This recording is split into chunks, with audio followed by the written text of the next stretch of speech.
and then post that here. And we're live. We live. Wow. Hey, we live. We bad. Sorry. Whew, give it a quick second. Are we ready to finish off this route? I guess is the real, the ultimate question of tonight. I'm ready. Mamma mia. Hey, coffee's already here. What a real one. Hi, coffee. Wow. Turn that down, leave that there, and grab my notes there app it is. so I can It was not keep track showing of up our for me choices before. again. So we're now on 3. Alright. Well. Oh, we didn't do the mail and comms yet? I guess we could start with that. Why not? Oh, cool. Are these both from Nyx? Give me a second. I've got a cat who's being bad, and if she doesn't want to be kicked out of the room, she's going to stop. Ooh, I know what to do.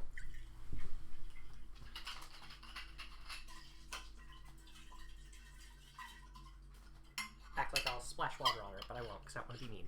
Anyway,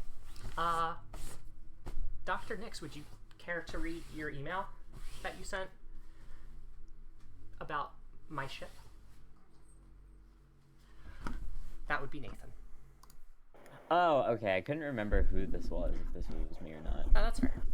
You're up Alright. as utter order. Let's see. So, Cradle's Grace's ship self-development archives. Even as enemies, you were as hard to understand as ever, Iapetus. Maybe one day I'll be wise enough to know why you're always laughing, always smiling. If that's what you've been making on Cronus's moon, we over here don't even look half bad. I can't imagine why you'd tell me the truth. Does it really not matter to you if you're found out? Are you that confident that you don't mind bragging while you dangle this offer in front of me? Macula's development is stalled, so we're desperate enough to accept your favor. Or maybe you aren't as far ahead as you're letting on. What if I just told Europa what you were up to? Just as a courtesy, of course, since there's no way she doesn't already know already. Writing already twice. You know that the current macula still hasn't been completed, but you must be desperate too if you're reaching out to us. If it just goes to show, Iapetus, nothing will come of resisting Earth. I'm just doing this because I'm hopeless. What's your excuse? Thinking you can double-cross the universe? See if you can trick Europa first. Damn. Iapetus shithead moments. Iapetus Yeah, shithead looks moments. like you have another email. I don't know why everything. I'm not done. And another thing. Regarding About the aversion impulse. Oh, that like We talk always of the hurts. beauty of gravity, but rarely of its cruelty, a force that binds and overwhelms humans. The power brings us together, but it does not do so with kindness. Culture is power, and hierarchy, and force. It can crush us and tear us to pieces. It is not a unilateral force. On the contrary, gravity's structures... Oh, I just fucking lost where I am. This is so much. Hey, Gravity's structures are deliberate and intricate. Not everyone shoulders a light burden. Not everyone is able to wield the natural power of humans with so little weight. Quote, through gravity, humanity is ruled by its own laws, but this is not the case. Through gravity, humans are ruled by each other. Antimatter, anti-gravity, anti-culture all exist as a resistive force to this gravity. The refusal of humanity to accept these parts of itself causes its own undoing. When we let our children develop in the lightness of space, they chose their bodies, genders, souls, hearts of their own volition. They became human in ways they wish to be human. The gravitational forces are unendurable to those in space. We can feel the possibilities closing off. Infinity has to become something finite eventually. That's the curse of time. Foremost of the 8 billion curses of the universe arrayed against humanity, the last before death. Conquering them in order is Memorial Foundation's legacy and belief. Every curse overcome and nothing lost. You have to weigh the accumulation or the end results is a diminished humanity. They're not good at making hard choices. It's hard when you understand what you have to lose so much better than you understand what you have to gain. And so, when it comes down to it, that's why we lose every single time. Only in space can we possibly be free. Damn.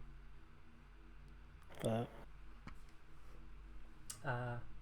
We also have... Sorry, I'm keeping an eye on my cat because she wants to jump on my vanity a lot.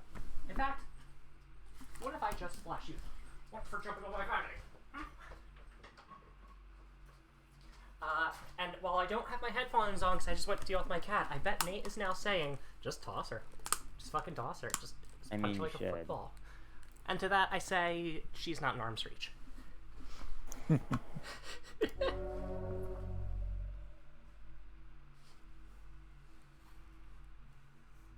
Pluto. You ever think we're being too cavalier about this whole war? But it's not a war. I think a whole bunch of people fighting each other is definitely a war. I don't care if the medium of ship self is rhetorically distinct from war. That's just a technicality. A bunch of people fighting is a war. It's a war, and war is bad.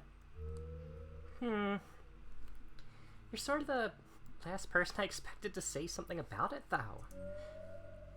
Why? Because you love it. It's work. It's an honest living. You still love it. Well, it's exciting. You really love excitement. But it's scary, too.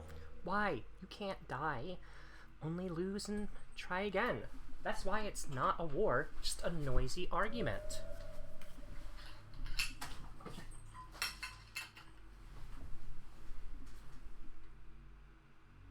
Otter.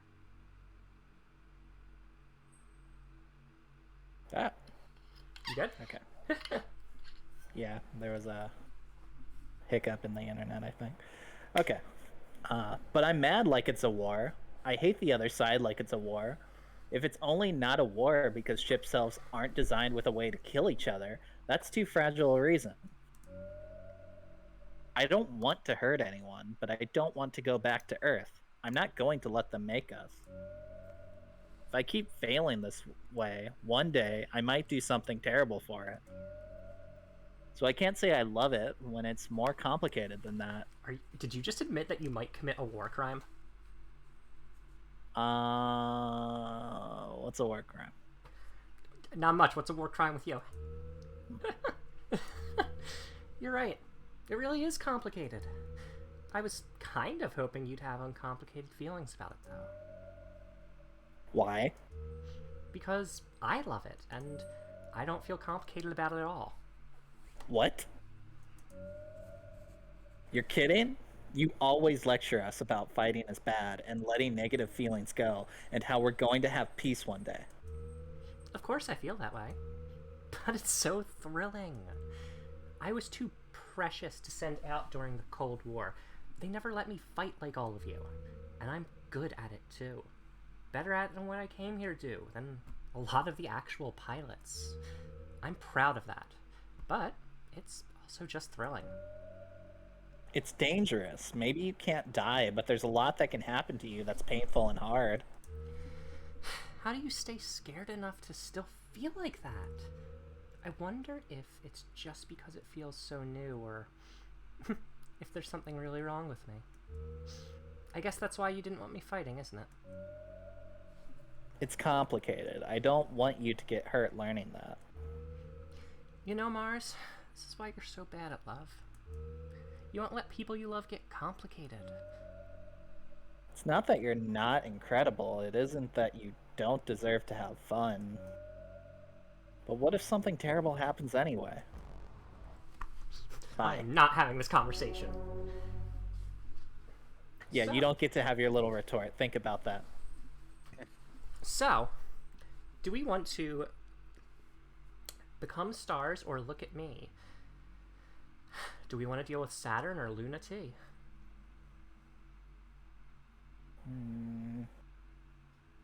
Does our chat have a preference which to do first? Vote now. excuse me. While you're voting, I'm going to handle the naughty cat. Oh no, not the top row. Scully in the suplex. German suplex off the top. The people's elbow. No. The consequences of my own actions from the past come back to Oh, bite no. me. Scully got the upper hand. Well, it seems Koji says become as stars, and let me put on my headphones. I'm assuming that is said in the exact cadence of... Wait, I have to close my door again.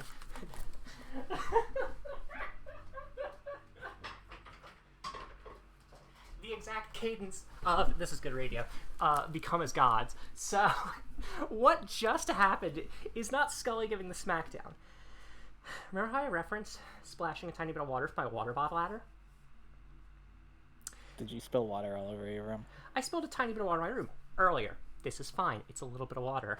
When I went to go chase after her this time, I may have almost slipped in the water. And if I slipped in the way I stepped on it, I would have fallen like Charlie Brown when he tries to kick the football. Don't. Which is why you heard me saying, oh no, my petard. I've almost been hoisted. The consequences of my actions. Scully almost got the W there. Scully always getting the W. It's because she wants to, I think she wants to play around right now. But, no, after the stream, maybe. Sorry. The Lagrange colony is an uninhabitable husk, but Cradle's Graces still clings to it, quite literally. Pluto's dream might collapse under its own weight, or crush Saturn under it. Launch. No, I'm not gonna. Oh wait, that's me. Sorry. Oh, my bad. Oh no. I was trying to That's type not down you. S3 in my document, so I remember that we did this. And Pluto 3, we went with Celestial Mechanics, so we're going with Cradle's Graces this time. No, I'm not gonna. Pluto, come on, listen. Don't think I don't see you trying to protect me. It's for your own good. I utterly refuse. Dr. Nix is worried, and for good reason. Only I have a strong enough gravity to pull the colony ruins out of the Lagrange point. It pulled along with us to the moon, so I don't even know why we're having this conversation. The tidal forces would tear you apart, and you just get in the way. And I want to have fun. It would be hard enough on your own, but Celestial Mechanics wants it too. And not to rebuild it or use it to resend Ares when we win. They'll finish what they started and turn it inside out into something horrible, and they'll send that annoying hijacker to do it. That sounds mean. Annoying hijacker. A little rude. I'm not letting you do that alone. Also, chat, let me know if the audio needs balancing any. My voice, their voices, game voice, Scully's voice. You never let me do anything fun. It's not fun. This is serious. Then why are you always having so much fun? That's not the case whatsoever. I'm doing what needs to be done. Oh, sorry. Chat's asking for Scully to be turned up, so... Okay.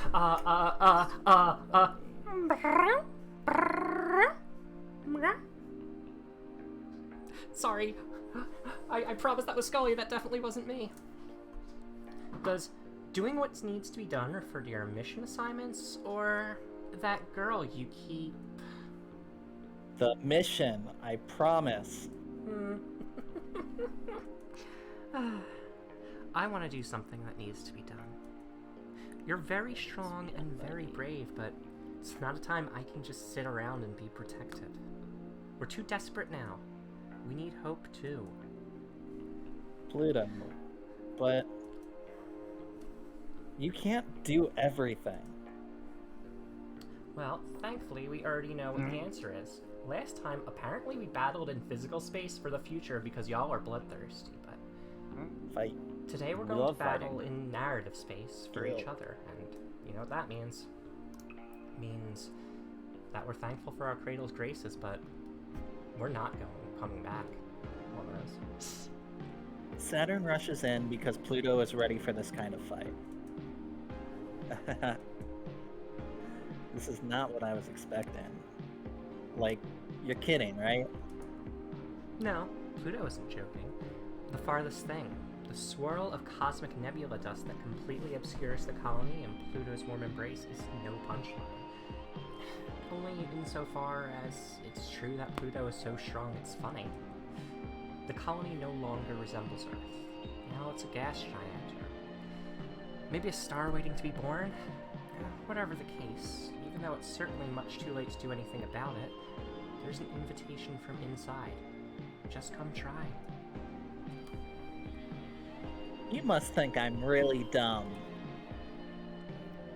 Or you must have a lot of faith in me, in which case you're really dumb. It could be Saturn's perfect opportunity if she plays her cards right. Pluto's putting everything she has and more into just attempting to move the colony. If Saturn can find her, she'll be helpless. And how am I supposed to do that, with you filling up the whole universe? Your story is everywhere, pulling at everything. How am I supposed to compete with gravity so strong even the narrative of space-time is bending? Oh, hi there, Saturn. Are you just passing through? Hi. Fancy meeting you here. How'd you know it was me? Weird to find you in the middle of an inconceivable cosmic cloud only you could create. I know! What a coincidence. I've sort of been ordered to fire on anyone in it, though. I think this might make things awkward if you try to get closer. You could at least pretend to be a little afraid of me. I am, just a little. But even if I should be, I'm glad to see you. I hope that's not a lie. On either part. No, it isn't. I know you're dangerous and very special. And you wouldn't be here if you couldn't stop me. Even if you're not quite ready for how hard that'll be. I'm very impressed you didn't decide to sneak up on me while I was thinking, though. Would have been a good chance. Oh? Are you maybe having second thoughts? I was hoping I could convince you to destroy this place with me. You're impossible. It's adorable. You're incorrigible. I like it a lot, actually. I even envy it a little. Oh. Thank you. I was just being difficult. Which is very charming of me. But I was half serious, too. Nope, never. I was almost tempted, though. I don't know what your memories of this place are like. They're bad and good, right? Always a little worse than better. It's the same for me. But this place is still precious to me. It was a seed of life once. Maybe it can bloom again. So I'm going to protect it. Oh, that reminds me. What are you here for? Haha. Do you mind if I ask a personal question? What are you trying to do with it? I'm going to not destroy it. Oh, phew. That's what I was worried about. I really know when I'm beat, so I'll just be... Hey, stop right there.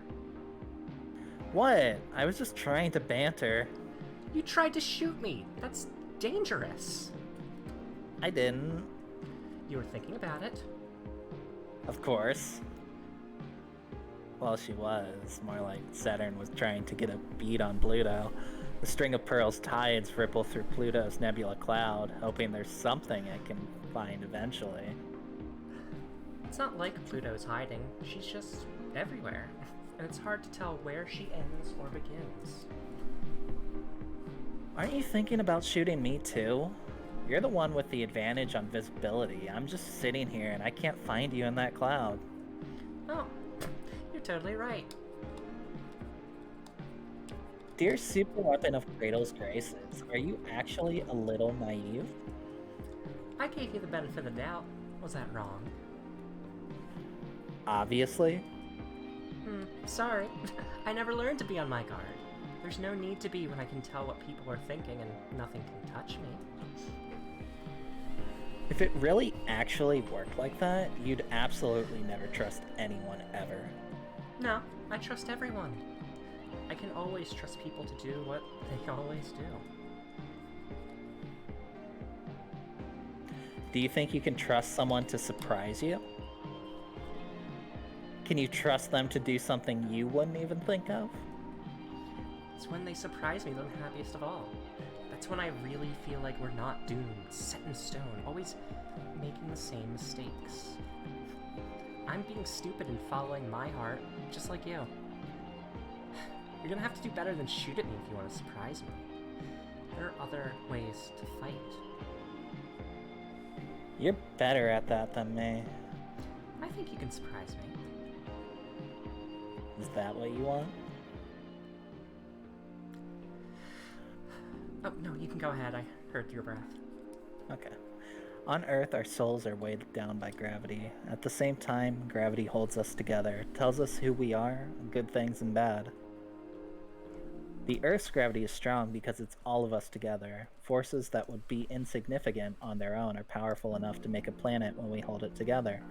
That's why we are that's why we are much stronger on Earth. Even the weakest... No, oh, go ahead. you can.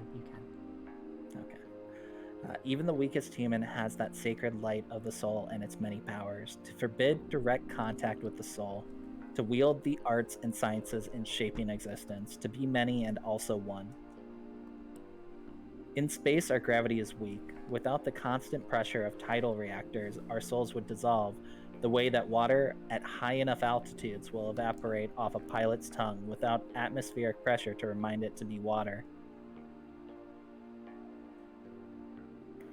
Stories bleed into each other easily, and our shapes don't hold steady. The fragility of our ships couldn't survive a moment on Earth. In space, there are things we could never do on Earth. With our heaviness, we could never be so tender. Okay, I get it. Let's pick up from earlier, but fight in the way only pilots can fight. In the way only us close to the edge of being human can fight. That isn't fighting at all. Do you feel the same way, Pluto? You are listening, right? I was gonna tell you I don't have time to play today, but sounds like you know I still want to anyway. That's gonna be harder. It's gonna make it harder to convince you to leave me alone and let me do this. You are here to play, right? No convincing me. I can pick up on the subtext. Blame it on the wicked Celestial Mechanics pilot who bothered you and didn't let you get any work done. The thing is, it's fun. More fun than hacking. To bleed, corrode, seep into the mist, Saturn can feel every particle, and the celestial physics that make them move. It's a swelling orchestration. Pluto's conducting something beautiful, something overwhelming. In the equations are hints and patterns to how Pluto thinks, to where she might be. It's simple to trace back. Easier than hacking, too. Space is boring. Space is empty. Space is broken. Space will never give us everything we want. Space is a hope that what we want to make real might already be out there. Just reach out in space and time and we can almost touch it. Space is just a means to an end, but for a moment, Saturn is overwhelmed with just how beautiful even the boring, dead, empty space can be. even just the way that dust moves around. That's when Saturn realizes she is lost. She went in to tear open the story, twist it around, and instead she got so lost and happy in it, she didn't even notice the clouds swirling around her, the cosmic dust covering her, Pluto holding her tenderly. Pulled into the atmosphere of the colony, they orbit gently. Saturn has no reason to fight. Doesn't even feel like she lost. Feels like she won something special. Okay. Okay, Saturn. Open your cockpit. Why? Because I trust you. Do you trust me? I do, in the same way you trust me. No, I trust you way dumber than you trust me. You're so amazing. It's so much more amazing because you believe in something like being human. You pour your everything into something that won't pay off. That makes me mad, but then sometimes I think it might work. Saturn's... No, Oh. you can. Saturn's cockpit opens. Naked guts, exposed circuits. Crown Macula's thumb presses against Saturn and the distended cockpit, exploring. Oh no. You're really hooked in good there.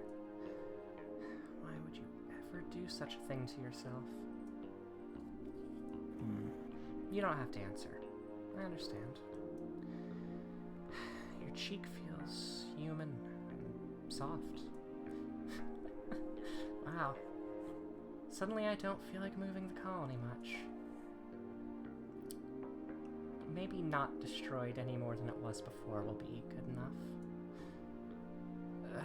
Why am I doing this? I need to get back to my post. You look so nice like this. I want to get closer. Is that okay? No, I guess it shouldn't. Wow, that's so... What a brazen move.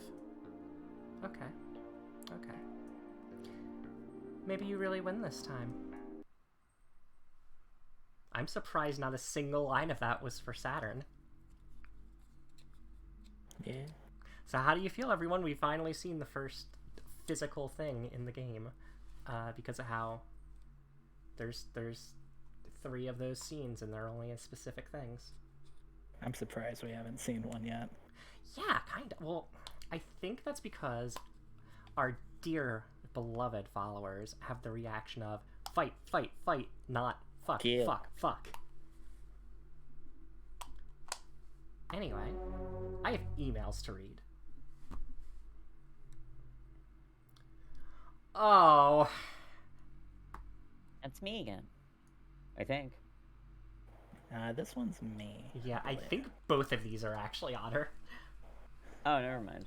which is very funny. Just 2 different Otters. Have fun, Otter. Mars resignation attempt. Pilot personal records for your eyes only. Memorial Foundation Cold War Archives. Mars, we present this to you as a token of your hard work for Memorial Foundation existential safety. Your tireless work for Earth is recognized. The war is ending soon. Do I have to do another tour? The war is ending soon. With your help, don't you want to see it through? We could not have done this without you. You can end it fine without me. Your help would prevent us from having to worry. It would guide many more of your former comrades back home. How much longer? That's the part you're always cagey about. You don't need me, do you? Of course we need you. That's not what I want to hear. What do you want to hear? We are, as always, prepared to reward you. But you've never been satisfied. Is that what you want to say? What would you like? I just want to go home. If you truly did, you would not have been here in the first place. I already know what you want. As soon as you know too, we're ready to give it to you. Are you also ready to Field Commander Europa to give a assessment of Dr. Nix? Oh. Dr. Nix was always a controversial figure. Her theories were attractive, but there had always been complaints that they had little basis in reality. Yet, by virtue of challenging the nature of reality, her theories had a way of putting it that made you feel as if you were compromised one, as if you were the compromised one, you the one unable to see things objectively. Given that the nature of the universe is verifiably one that is defined by humans, it's easy to give these particular theories credence. Memorial Foundation, in particular, as the most successful post war NGO in dealing with existential threats cross culturally and internationally, was obviously attracted to a possible proactive approach in the Cold War rather than a reactive one. Humans are not yet human enough, an extremely arresting slogan. Truly, who is human enough? Especially that the humans already know everything that is necessary to be human, we simply have failed to accurately and completely internalize it.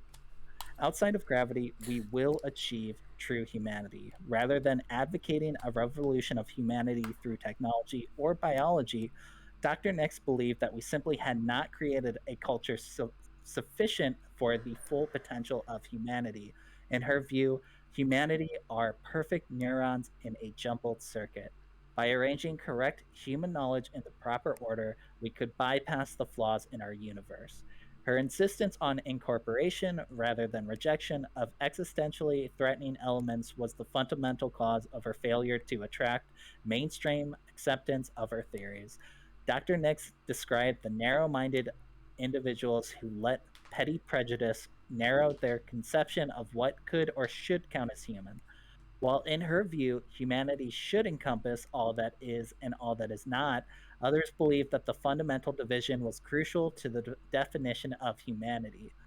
That is, to be something means to not be other things. Dr. Nix wants us to count sheep as humans.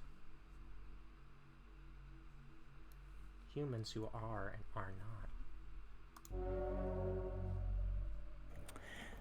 Hey, Pluto, can I ask you something? No.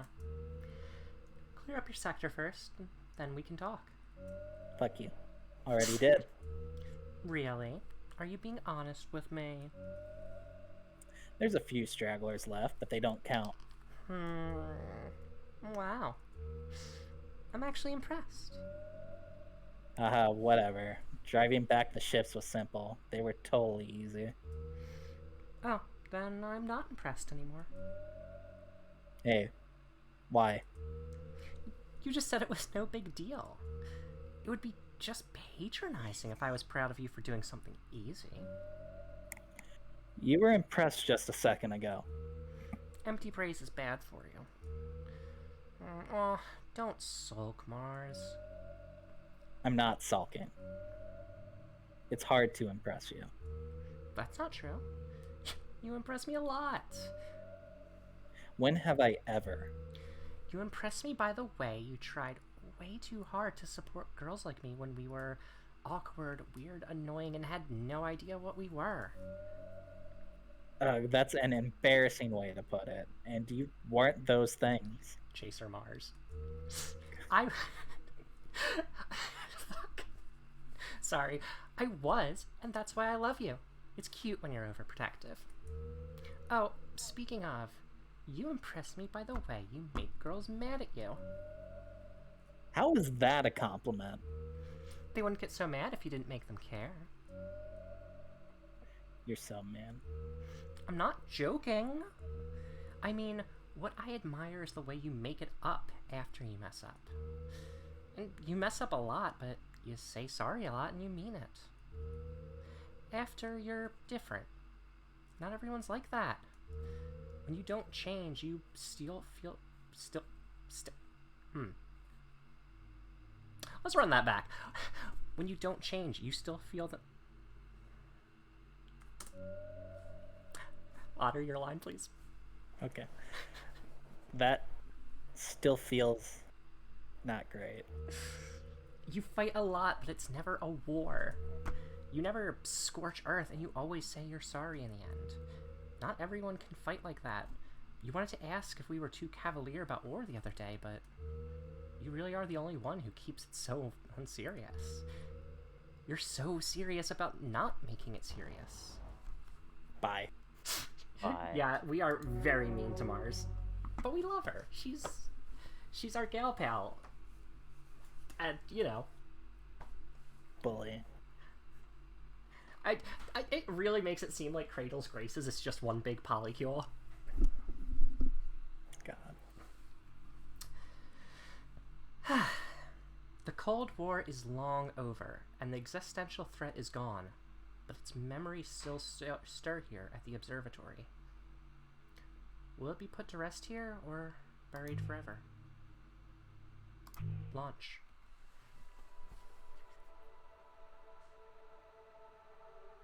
Mars. You're sure you don't want me to come? Yep. Not even a little, though? Mars, you're actually so sweet, you know that? No one is a more perfect hero. But I need to go alone. If the lens can be opened fully, I'm the only one who can do it. And if it can't, I'm the only one who can survive it. If we can still justify living in space, this is the only way. Even if that doesn't change how Earth feels about us now, it might help make peace in the future. And even if it doesn't, if I can't do this, I'll never be able to open the gravity well on the moon. I know. Lunaterra is going there to stop you, though. I know she will. I was there too, you know. It's my past and my history, too. I've got a score to settle. Are you feeling left out? No. I mean, sort of. But it's because... Stop. No, I'm sorry. You're the brightest, most shining. You're making fun of me again. But I'm also praising you. You're honest, and you never fight against what you feel. That's the world we want to be real. I want you to be safe, so you can keep being that. For us. What about her, then? She's a jerk. You've tried so hard for her, and she doesn't care. I'll make sure she's safe. Stop worrying. I am not worried about her at all. Why is she such an idiot? Why do we keep trying for her sake? I'd go through that much for you. You'd go through it for me. I know. But why do you do so much for her when she's like that, stubborn and ridiculous? Because we're just like that too. Well, chat, you get to vote.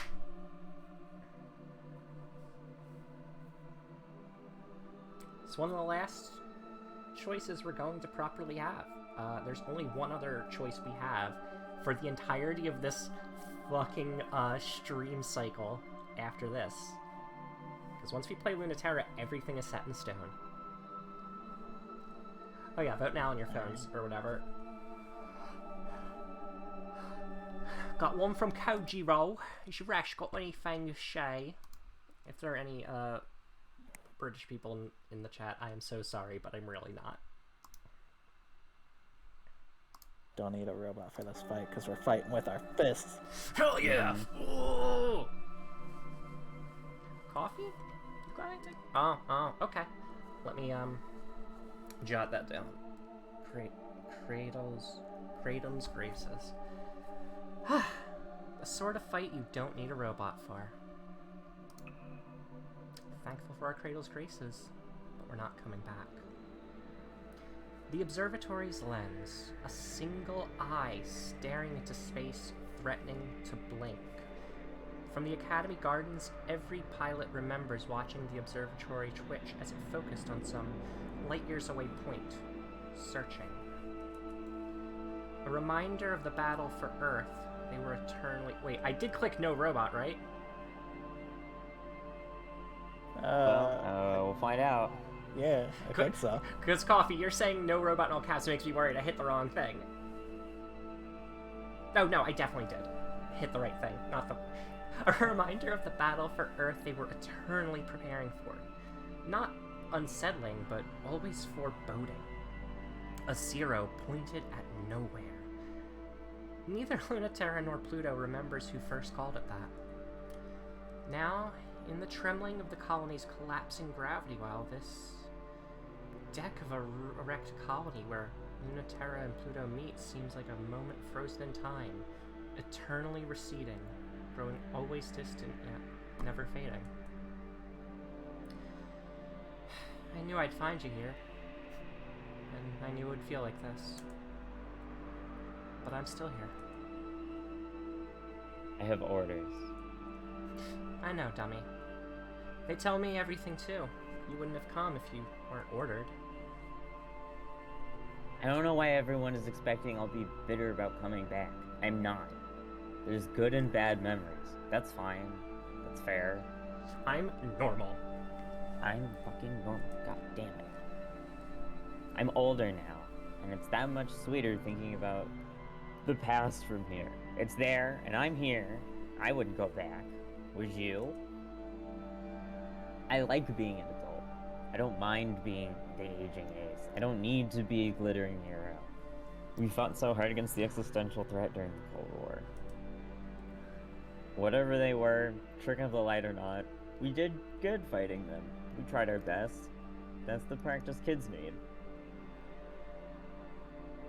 Now we're grown up and can see our own futures and mess them up if we want. I'm way happier to fight now. Fighting has a different meaning now.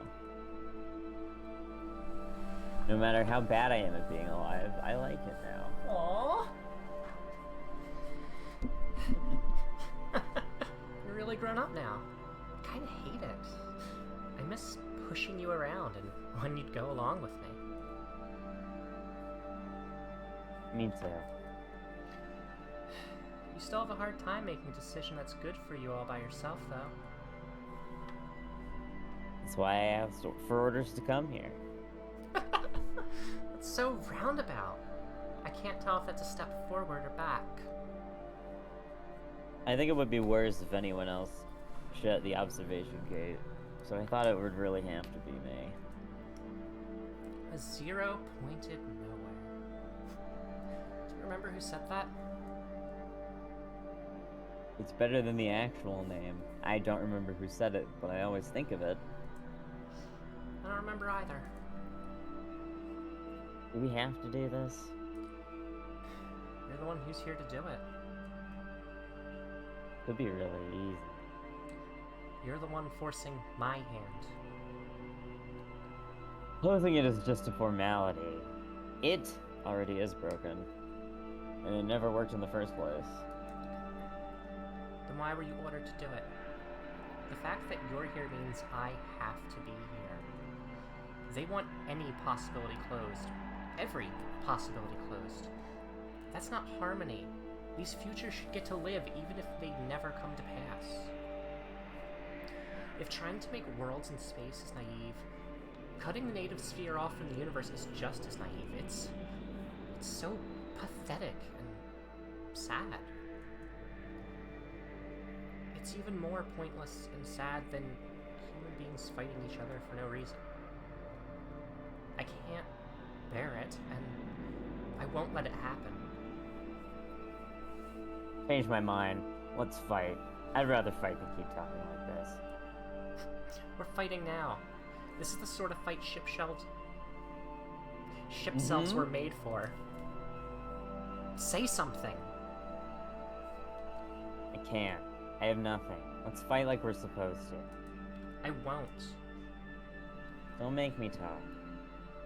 Don't make me fight with you. Don't make me kill your dream. Stop having this dream. Give up on space like the rest of the human race has. Let me close the iris of the observatory. It's because I wanted so much to see what the eye was supposed to see that I can't let you keep looking. That I can't keep looking. That I don't want us to be tortured by that possibility anymore. That we can't lose you. I can feel how scared you are, and how brave, and how much you love. I am so mad at you. Why can't you believe like you did before? They brought us up with good intentions. And did everything they could. They really did. They really thought we could be better than who we are. The best kind of human beings there could be. They worked us very hard, but they fought for us to be exactly what we wanted to be. Because that was human too. Even when it was hard or didn't make sense, they found a way. Even the awful ones really believed. One humanity, every story threaded together, no one left behind. It would be really possible to fix the universe and let humans live forever in space. But Childish dreams that everyone wishes could come true. All without understanding such simple things. I wonder how they expected they could unite humanity against aliens when they found us so alien. We'll always be our own existential threat. Every human understood that but them. No wonder Earth rejected us. The observation deck sees nothing because the threat is on the other side. We are each other's alien. it was flawed and it wasn't real, but they weren't that stupid. You know they weren't. The whole point was that it wasn't real yet, and it could be. That's what they wanted to do. They wanted to make it real. And now they don't anymore. Do you? I mean, really. Do you want to go home too? Why can't you just say yes? I wouldn't mind if you actually wanted it. I'd go with you if you wanted it. But I'm not coming with you if you don't. I'll still fight. Thank you. I'm hoping that you win. But if you can't, I will promise this. I won't bring us back to Earth empty-handed. I'll do that if I die. The iris shifts. It still moves somehow, attuned to possibility. Mare Crisium is looking fit to kill, if it wasn't trembling. This colony is a place of unsteady gravity. You're not on sure footing here. I'm back to being helpless again, like I used to be. You can stop me anytime. Prove you're ready to close this eye. I can't. I can't. I don't accept it, but that doesn't mean I won't do it. I don't care if you love me one way or the other. Too much. Space is broken, but I don't want to leave. Earth is terrifying, but I can't go back there alone. I have no loyalty either way. I'm not strong like you. I just go where gravity takes me. You can hold everyone. But what do I do if I lose you? Your heart is full of everyone, but I can't watch you fight for the universe knowing how little you're thinking of yourself in it. Of course I don't know what to do. When fighting for you and fighting for your dream are such different things. There's too much to do. Of course I don't know what to do. I don't know what you want me to do. Luna. God. I can't remember the last time you cried. Oh. No, I can. It's when you said you hated it here in space, and I told you you should go back, and I'll come with you. Those were such hard days, and you didn't want to keep fighting. But when I said that, you started crying, and I couldn't understand why. It seemed so simple a solution, and everything you wanted, and I got so mad. Then you told me you didn't want to leave if it meant me giving anything up. You didn't want to give anyone else up either. I wasn't expecting it at all. I'm so used to knowing what's on your mind. what's on everyone's mind. I didn't think you could keep something so locked away and hidden.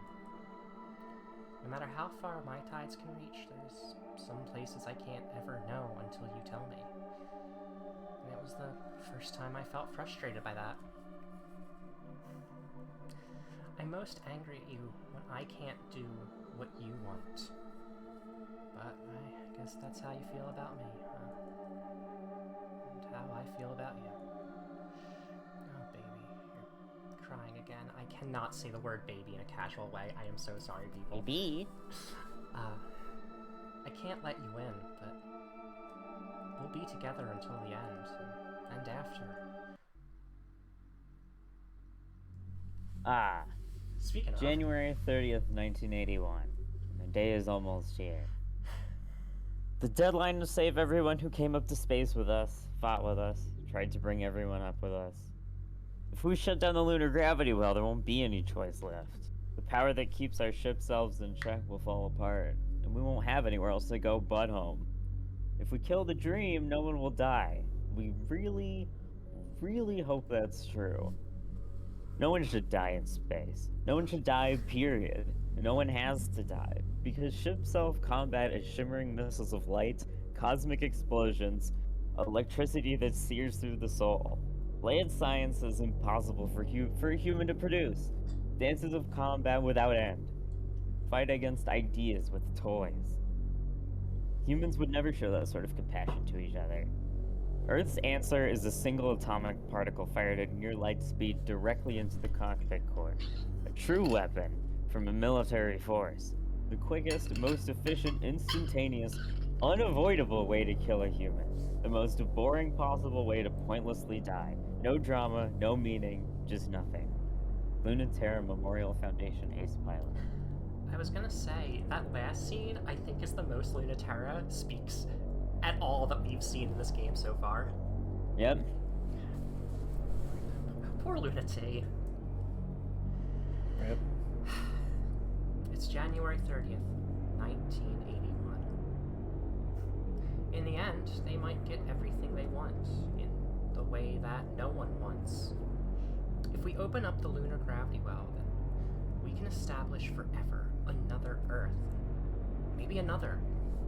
We can inhabit the whole system. But that'll cut humanity into two, and more. The distance will be so much further. Everything we have will be even farther from them. How much are we going to lose? How much will we never be able to give them? The moon is very close to being part of Earth. It's full of life, and humans can live here now. It feels impossible, and I don't want to give it up. We should break it off forever, shouldn't we? All I want is to stitch these two humanities together. But if one of us dies as a result, I will fight forever to keep that precious thing alive. Pluto, Princess of Cradle's Graces. January 30th, 1981. They don't name it because naming it gives it power, but not naming it gives it more. It must be in every corner, behind every door, far, far away in the spaces between stars. It is defined and categorized in every human culture, and it is deliberately omitted from explicit naming conventions by Memorial Foundation in favor of a euphemism less captivating to the imagination, such as existential threat, rather than a specific word that would stimulate the imagination. But a trick like this will not work, and the euphemism is a hollow void that can hold all fears and all possibilities. Through gravity, humans decide what is real and what is not, but what is not does not stop existing. And it, like humans, can decide. It's the kiss of the inverse, everything that humans can imagine but can't become. The shortcut to attaining it is to forsake everything that humans already are. If a bunch of idiots get tricked into going there, it would make a very convenient enemy for Earth. That's their real fear. Before that happens, I will tell you a little secret. Ready? Saturn, Celestial Mechanics Test Pilot. Do you think when writing about the inverse and the eversion impulse, AV was thinking of the old term for homosexual, invert. Maybe.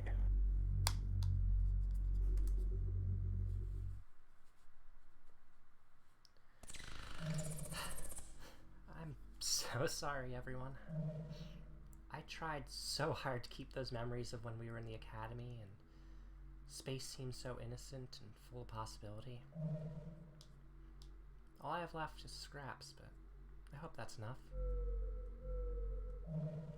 Tell everyone, on the moon, the border between Earth and space, we have struck a deal with celestial mechanics to open up the gravity well, to give us a fighting chance at making the dream real. Everyone, take your time. Together, our gravity, our love, can be as heavy as the world. Tell everyone it's time for us to head back to Earth's cradle, so we can say our last goodbyes. Ready for launch.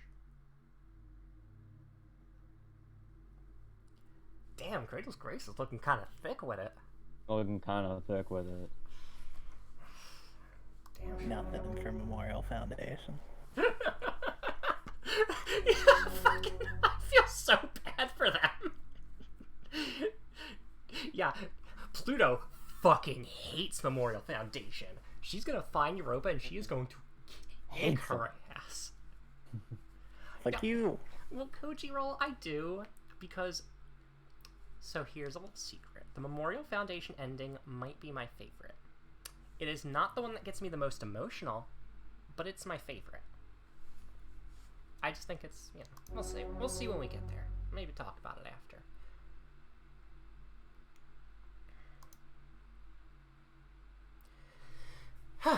Academy Director interviews. Memorial Foundation Executive Committee. No, nobody actually likes Memorial Foundation, Koji. They suck. But, like, the remnants that exist in space, Lunaterra, even Europa to a degree, even Halamede to a lesser degree, are... Well, we'll get there. Please, do have a seat. The committee has enjoyed reading your resume. The committee has deeply enjoyed these fascinating criticisms of the Newtonian-Jungian model of physics. It certainly does feel revolutionary. The committee would like to pause to acknowledge how the candidate's work has met and exceeded the desired qualifications. And, without diminishing the accomplishments of the candidate, the committee would like to express that its interest is more piqued by the candidate's interpretation of existential threat. And the committee would invite the candidate to elaborate more on the implications this would have for managing cultural and colonization efforts and administrative role within the Memorial Foundation space program, if the candidate would. The committee hopes the candidate will elaborate on the nature of what an educational program would entail. The committee is especially interested in the assertion of radical cultural advancement made possible without the risk of existential contamination. The committee is intrigued by refutations of the so-called scapegoat proposal by the program's current director on technical and theoretical grounds as opposed to the usual ethical ones. And the committee invites your comment as to the end of the future of culture in space.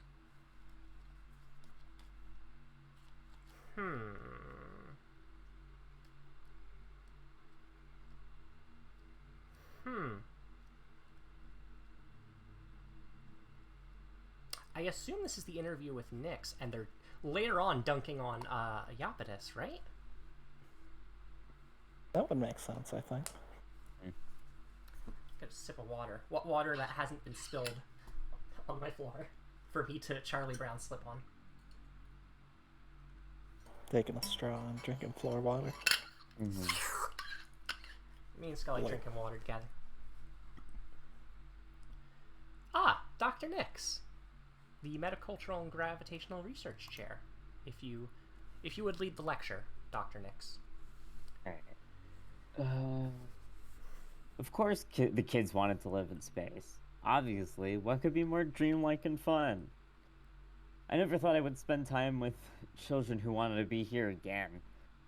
In the Summer Scout program, I taught the unwanted children of unwanted places. You know what that work is like. Then, they gave me work that would take the unwanted to a place far away from here. Of course, not for their sake. In the Summer Scouts, they gave the worst kind of work for the kids least suited for it, only to spare those more wanted from it. Memorial Foundation asked us to take those unwanted kids away from Earth so that we could make it safe for the wanted ones. That's a duty I was ready for. We would have to fight a long and difficult war to make space safe. But for that time, all of us, unwanted children and unwanted adults, would have something special that no one on Earth had. To answer your question then, I didn't have it planned from the start. I've always been very loyal. It happened over time, but it happened much more quickly than I ever thought. It wasn't such a far-off dream. We believed in the Academy students. We believed in the Academy students and were patient with them and gave them an environment physically, culturally, gravitationally as free from Earth's gravity as we could realistically grant them. They knew what to do much better than we did. Pluto more than any other student, because Pluto had so much to change. If she and her power fascinate you so much, you should remember the only reason she has it at all is because she was free from you.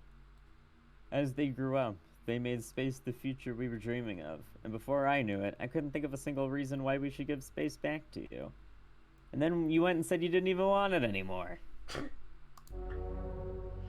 Hey, Mars. You're still really mad at Lunaterra, right? I will fight her the next time I even see her. So why don't you? Why don't you fight her? I have my hands full. She's probably avoiding me. She's sneaky. You can never find her unless she wants it. But I fought her plenty already. Oh. Whoops. Yeah, and you keep not letting me go with you. See? She wants to see you. This is why I'm worried. I don't like her sneaking around you. Are you really worried? Or are you super jealous? Both. I mean, no. I meant to type no. Mars! I've told you before, you should be a main character, right? You're so straightforward. You ought to be the real hero. I meant to type no. Of course, sweetie. You just want to protect me from big, bad, insufferable meanie Lunaterra. What's so great about someone who's stuck up all the time? She always treated me really kindly. And not so kindly. I felt weird or fragile or frustrated. In fact, she really thought I was annoying at first. And even still, she was patient. She was mean. She was sad. And jealous I had things so nice and so much sooner than she did. But because of that, she was also very tender and understood so much even before I did. I couldn't have without her. But I don't think we would have melted that angsty shell of hers without the both of us. She doesn't feel very melted to me. And she hasn't come around to show me otherwise. Mm-hmm. Are you expecting her to come around to you? I meant, well, anyways, she should be the one who comes back. Oh, Mars. If you want to see her so bad, you need to put in some effort, too. Why should I when she betrayed us? One of you two has to stop being stubborn or you'll never make up. Leave Fuck you. Fuck you. Ha! Here we are. Do we want to do the acceleration due to gravity, or give me the moon? Do we want Saturn and Pluto, or Pluto and Luna T? Well, which one do we want to do first, dear readers?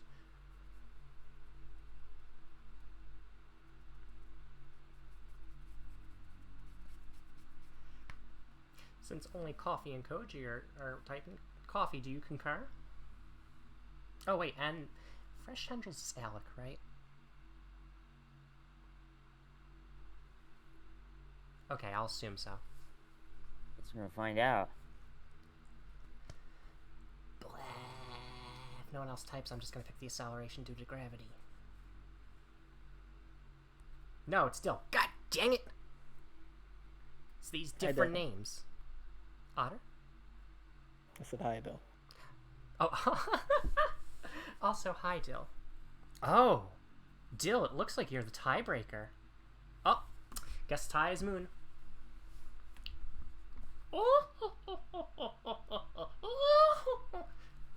Anyway, give me the moon. It's time to move to the future, peacefully or painfully. No factions, no dreams. Just two girls lost and entwined in the warm summer of the moon's day.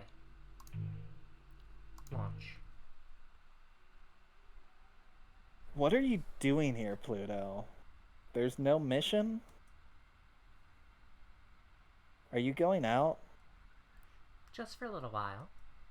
Did you want to stop me? No, I'm getting a little better at not worrying about you. Even though you are. I'm trying, okay? Nyx is worried, isn't she? If you want to slip out for a minute, she'll be mad. I know. Especially if it's to see Lunatera. I keep not being her perfect girl. She always thought Lunatera was a bad influence. She's not wrong. I just want to try one more time.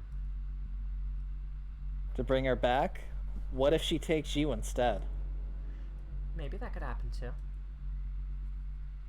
Don't say that. I wouldn't mind. Maybe I don't want to be the one to lead anymore. Mars. Why is everyone so obsessed with me? Why does everyone want to save me? Why isn't anyone strong enough to actually do it? Why do they think I'm strong enough to pull them up instead? I'm nobody. You don't have to be strong. That's a lie. Of course I have to be strong. Who else is gonna pull me up? Even you don't know how. I don't have any talent. I don't have any skill. I just never said no. I can't. That's too much. I don't know how. I just couldn't ever say the words. So I just kept doing it, even though... Hey. It's okay. It's not. Okay. It's not okay. It hurts. It's bad. You suck at making me feel better. Excuse me. I love you. Me too. Come on, go. Vote now on your phones. Actually, I'm gonna use this as a chance to step away and refill my water bottle. So, vote now on the 2 minute. I'm going. Oh, and Nate and Otter, if you're not stepping away, please entertain the circus. Ooh, my legs. We're part of a circus now.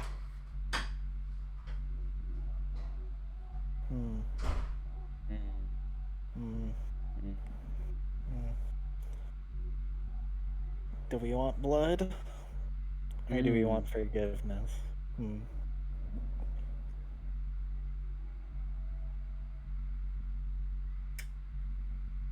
Choose love.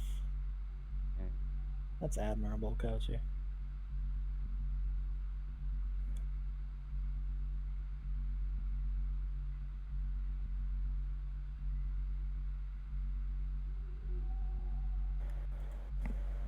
Make out and forgive.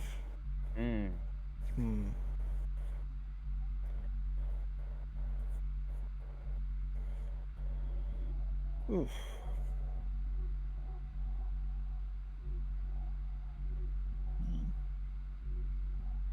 You know, we were watching Lord of the Rings earlier, and I realized that I have not seen that movie in a very long time. Mm-hmm. I don't know if I've even seen the first one all the way through. I think I fell asleep during the second one. My first That's time so watching funny. it. Yeah. I think I watched it when I was like 13 or so. I don't remember when that movie came out. But it's pretty good. Mm-hmm. It's been fun so far.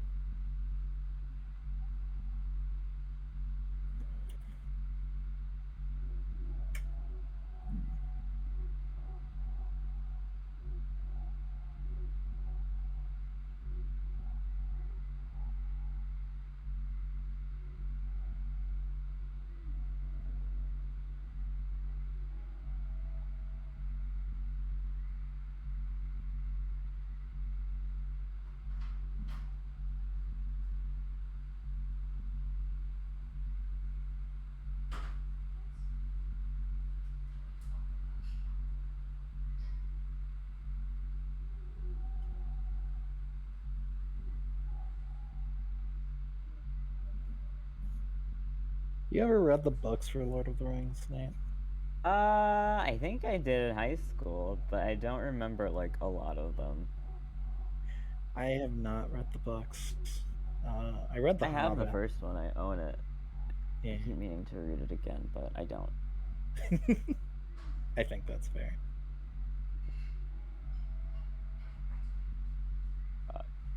Yeah. Okay. Gotta rush! Gotta rush! I'm almost back! I'm almost back! Ow. Eddie is back. Hello. Okay, sorry. I'm back. Hey.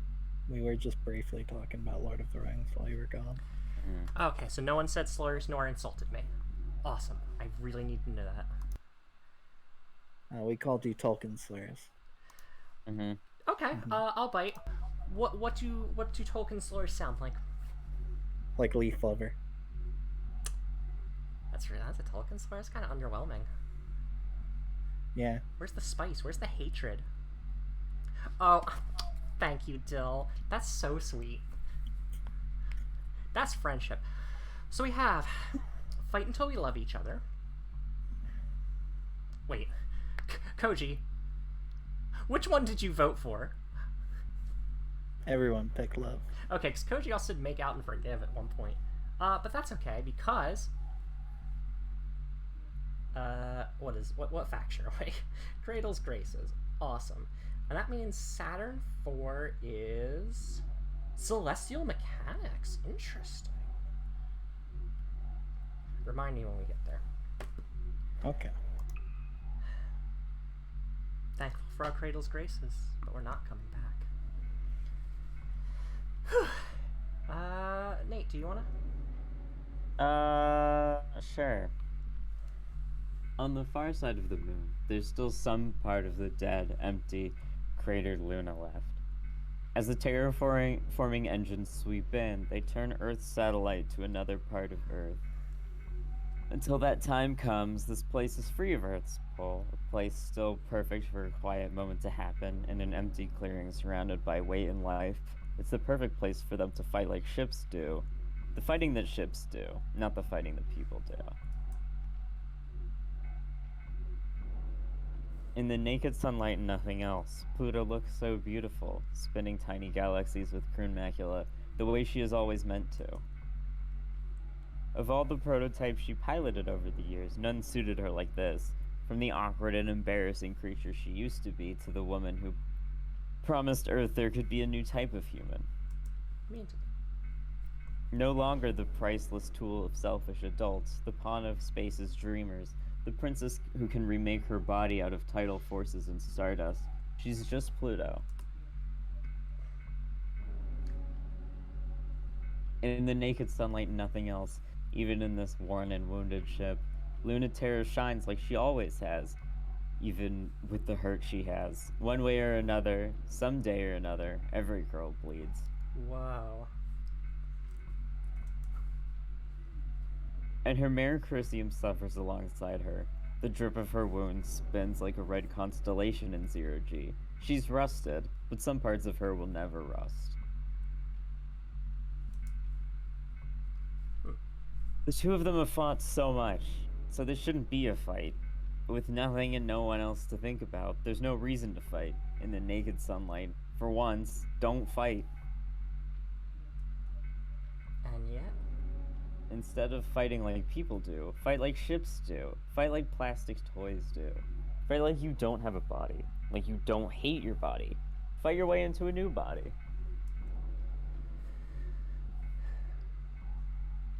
unless you want me to take on. Oh, sorry. Yeah, you can go ahead. Okay. Fight like we used to, without trying to win. Fight like we did a long time ago when they were training us to fight, and all we wanted to do was play. Fight like we did when we didn't have any other way of touching each other. When all we had were lasers and light, tides and time, to say what we wanted to say to each other.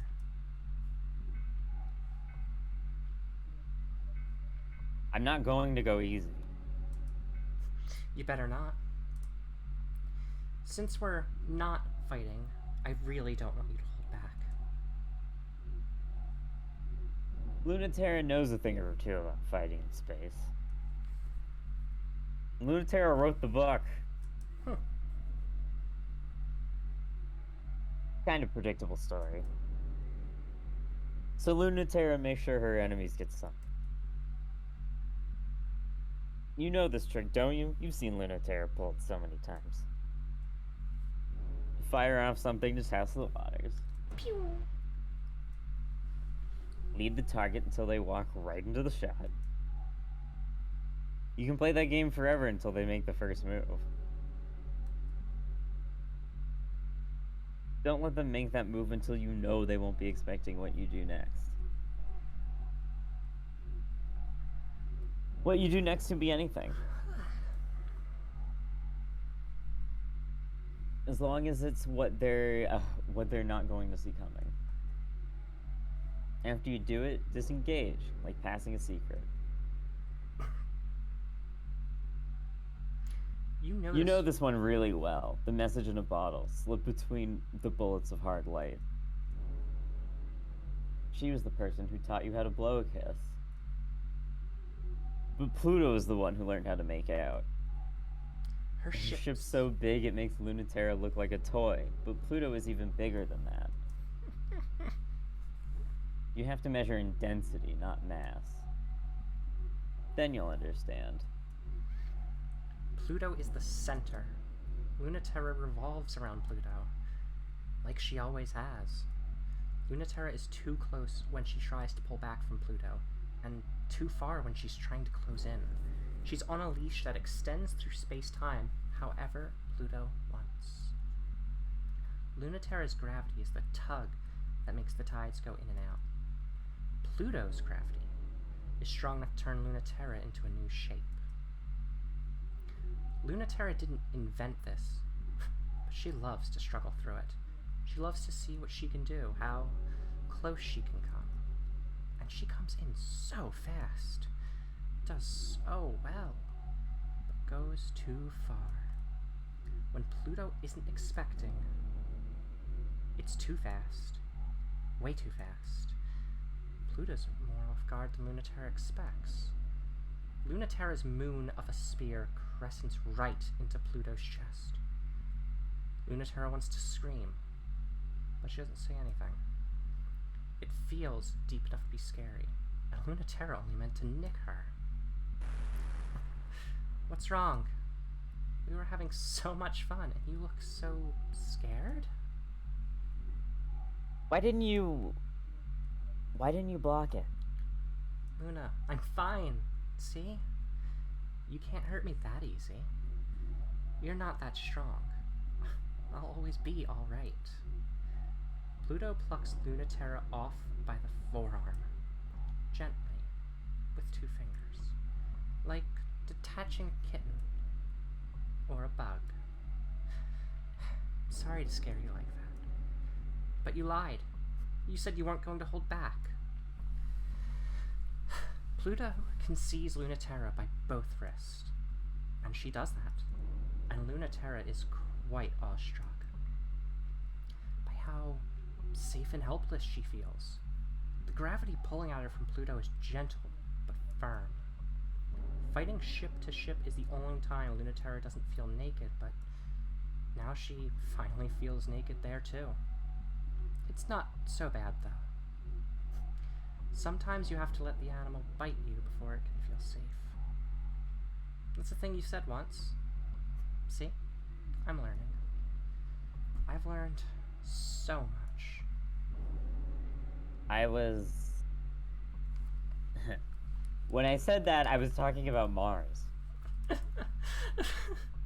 you're just like her. Are you really okay? I really didn't mean to scare you like that. But Luna T, you're always overestimating how capable you are of hurting me. It's fine. I was the one who was dumb. I thought I could scare you and you were way too smart for it. You did it on purpose, though? You really are amazing.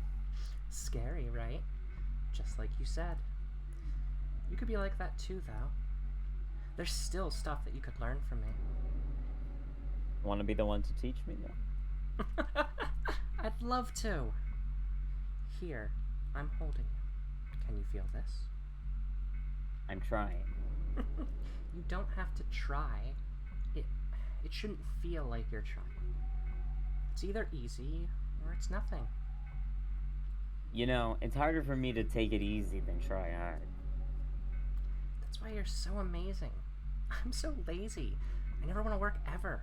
I'm always looking for the easiest way to do things. That's not true. It is. Then why are you so good at everything? I'm not. You are. I'm not, but I can't make you see it no matter how hard I try. I guess I should give up on trying to make you dislike me. Sorry you can't win against me. You really are such a sore winner. Now I know how Mars feels. She's right. I am totally insufferable. I'm glad at least someone knows. Oh, please be sure. I noticed too. Excuse me, of course. But you don't care. Of course I care. I love you. Can you feel it now? I really didn't think I would, but I do. Tell me what it feels like. It feels like you're holding me. What's it like when I hold you? I don't know. Am I imagining it? But I can't be. It still feels like metal. I didn't think it would. But it also feels tender, exactly like it would if you held me on Earth. This is why I'm not as strong as you. If I really thought we were never going to get the chance to touch, I don't know how I could stand it. Why are you holding me so tight? I'm feeling smug. Now look, who's the one caught now? I guess I lose. You totally lose. Don't tell anyone. Are you kidding? I'm gonna brag about this for the rest of my life.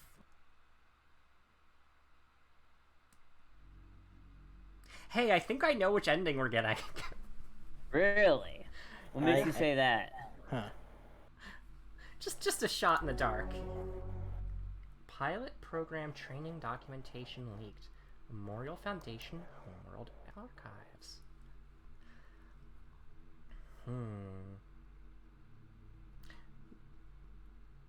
Mare Crisium, the first true ship self, was made in 1969, nice, named after her place of manufacture on then Luna, now Moon. They were made as prototypes, not to be mass-produced. Aesthetic considerations, a neutral and idealized body, representing all of humanity. They loved bullshit like that. Not the first vessel with a gravitational engine, only the first built to use that engine to exert outwards gravitational control. A ship shell A ship self creates the pressure and culture for a human to survive alone without the presence of others. It's an unsustainable attempt to make a human function as a world. To make it sustainable, we have to become world-sized in body, thought, soul, encompass every self that has been or will be or could be. Its original armaments were extremely varied, since they were, a proof of concept. It wasn't understood yet what form the existential threat would be and what sort of weapons would be needed against it. The tidal reactor can externalize, but it doesn't have any interior mechanisms for this. So it needs an equipment loadout, and even though the raw force is still unmatched by any mass-produced unit, it wasn't built with an effective way of using it. The original pilots had to bend, slowly, the default forms of their ship selves into new shapes, and refit the ceremonial and theoretical weapons into ones suited for the existential threat, and eventually each other. In time, the shape conforms to the humans inside. This, in part, confirms that specific theory. The human part isn't the ear, but the hole in the lobes for your earrings. Lipstick is real. Lips are not. And we see humanity defined in its gravitational output. Oh, Scully, you wanna join? Did you wanna read that one? I'm so sorry, hon. You should have said something earlier. Okay. My bad. I'll get you treats after the stream. How about that? Mars. You're right. I am too strong. I'm afraid. I'm getting bigger and bigger, stronger and stronger. But there's still so much to do, and I don't know how to do any of it. What if I make a mistake? What if I'm too strong? Is the universe going to be okay? Pluto. No, Pluto. Never. No way. That's impossible. I never meant it like that. I messed up again. I'm probably going to mess up yet again saying this, but you're not that strong, Pluto. No one's that strong. You know that even you aren't as strong as the Earth, right? You're not even any stronger than anyone on Earth, even in Crunmacula.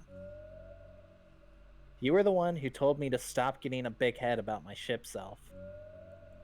Like, if I fell to Earth, it'd crumble under Earth's gravity. Any given human is 1,000,000 times stronger than that. Space just doesn't have any competition. So you're not that strong. You're just stronger than a bunch of idiots.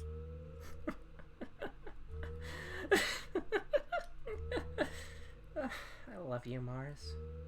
I keep telling other people that, but I never listen to myself. I can only hear it when you say it. You know, that sometimes applies to your love advice, too. Hey! I'm the one who gets to bully you about that. Take your advice then sometimes. I'll listen to myself when you do. Then you better get ready. You're not going to be ahead of me forever. Wait, am I a rival now? Finally, I'll defeat you. Lol. Thanks, Mars. We saved each other again, huh? Bye. Bye. Well. It's the last mission before the ending, isn't it? Celestial mechanics and Cradle's Graces have one thing in common, and that's escaping Earth's gravity. To do that, they need Saturn and Pluto to work together to corrupt the lunar gravity well. It's an opportunity for one to get the upper hand over the other, but they're not thinking about it politically. Launch. Mars. My bad. Hello. We're seriously working with celestial mechanics? This sounds stupid. It is. I seriously don't trust them. They're just so shady, no matter what they say.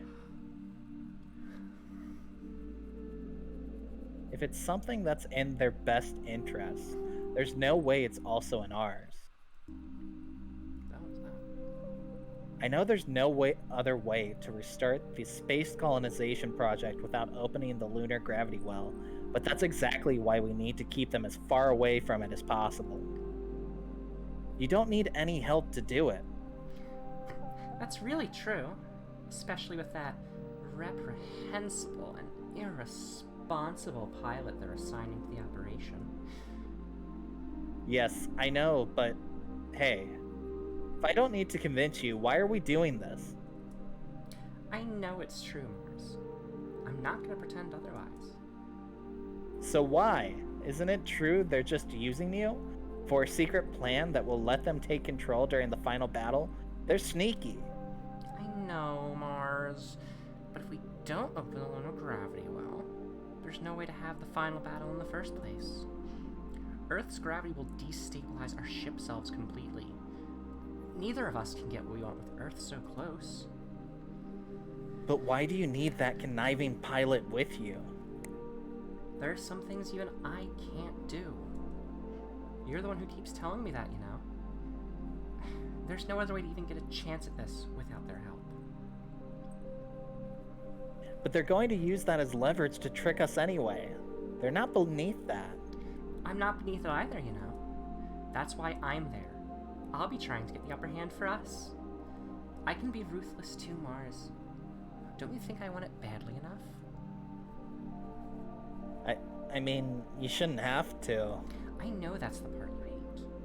I don't care if you don't want to see me do something bad, though. I can do it, just like all of you can. You always tell me not to worry, but then there's nothing that I can do. I want to stop worrying, but I can't when there's nothing I can do. Oh, Mars. I really forget sometimes. You're such a good girl. But trust me, okay? Trust me and watch me, okay? It's all I ever need.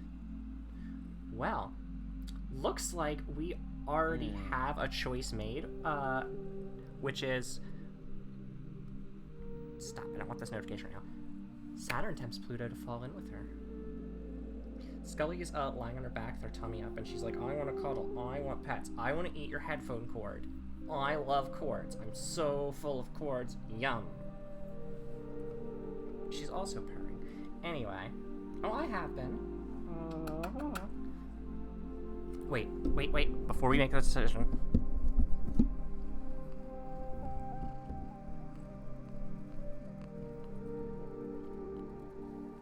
It's a pretty soft purring, so I hope it can be heard.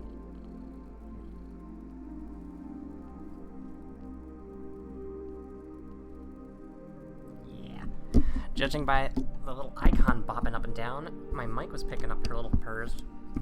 I hope so. I was shoving it in her face. Anyway. Opening futures, closing past.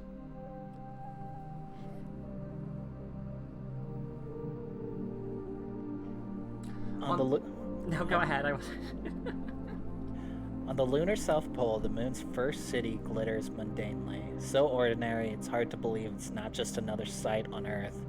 The Lagrange colony was destroyed, the Ares colony was stillborn, but Earth's satellite is almost as much Earth as Earth is.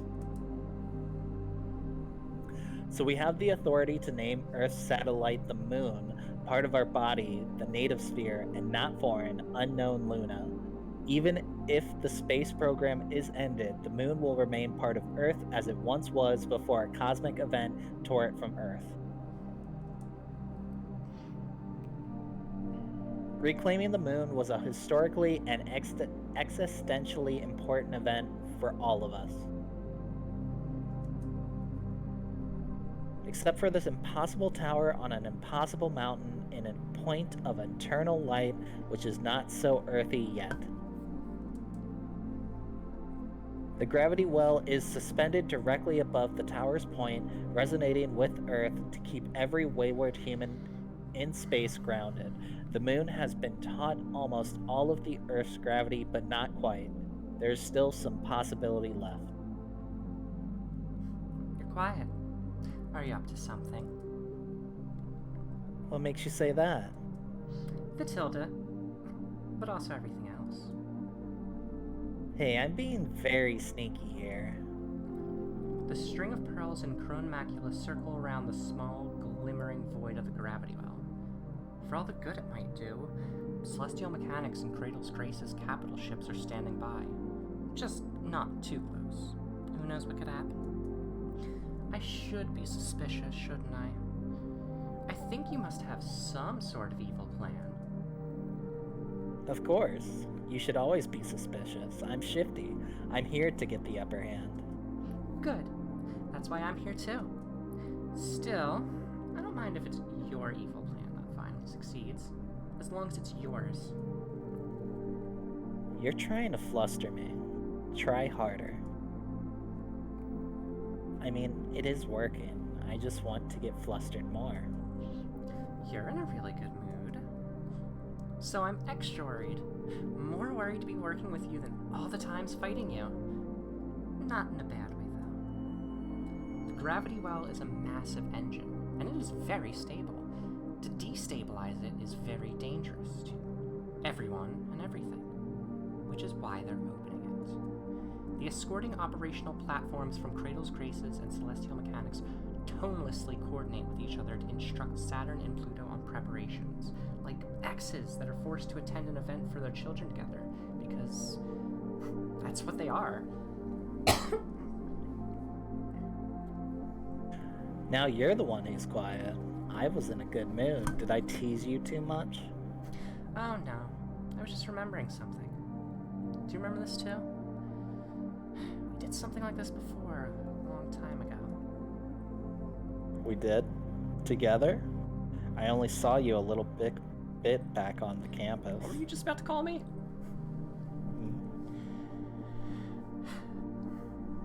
It was kind of a weird time. You seemed really far away then, more so than now. We aren't there that long, or we weren't there that long. For the third generation, they wanted to kickstart the process, you know. Not a whole childhood of care and attention, but condensed, chemically assisted, cybernetic enhanced growth. They wanted us to go from nothing to perfect. I guess by that standard, we didn't fall as short as we could have. Sorry.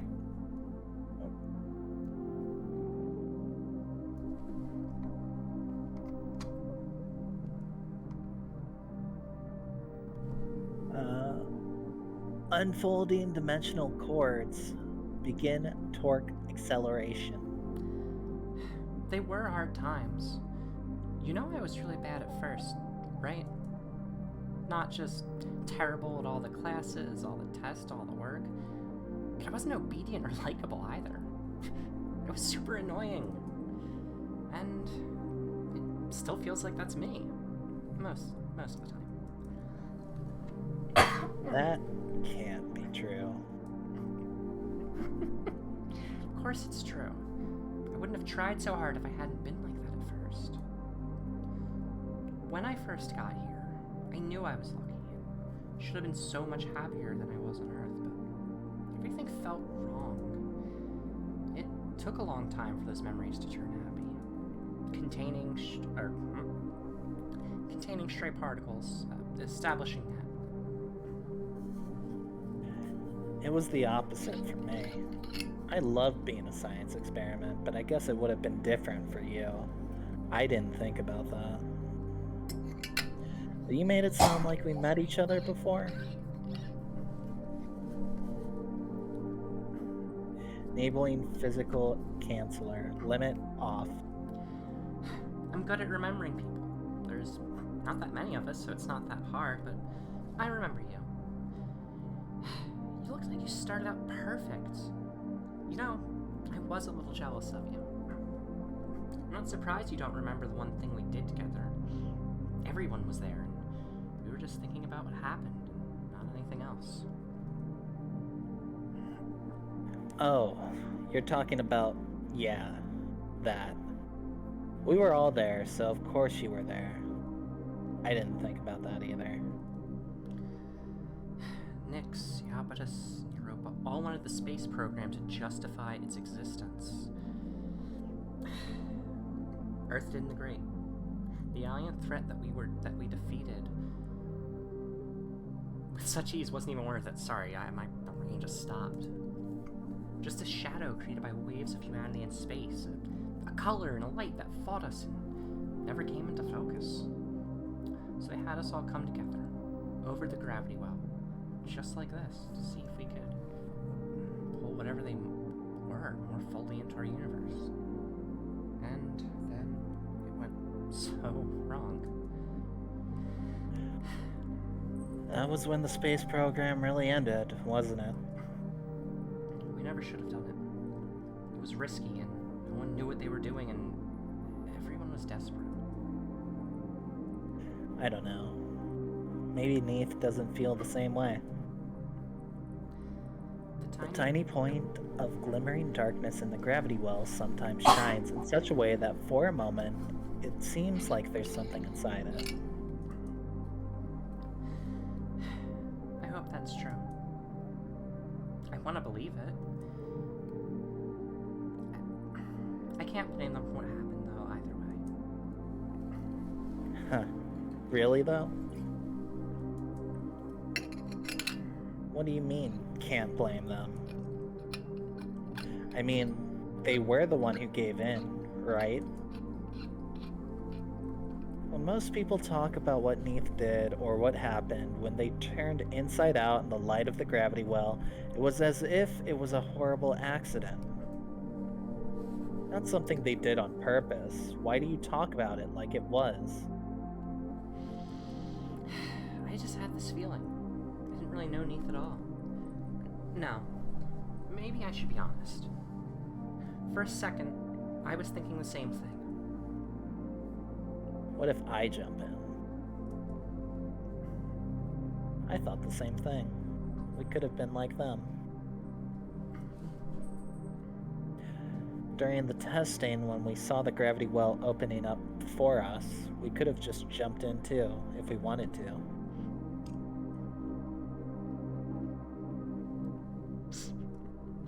It was scary.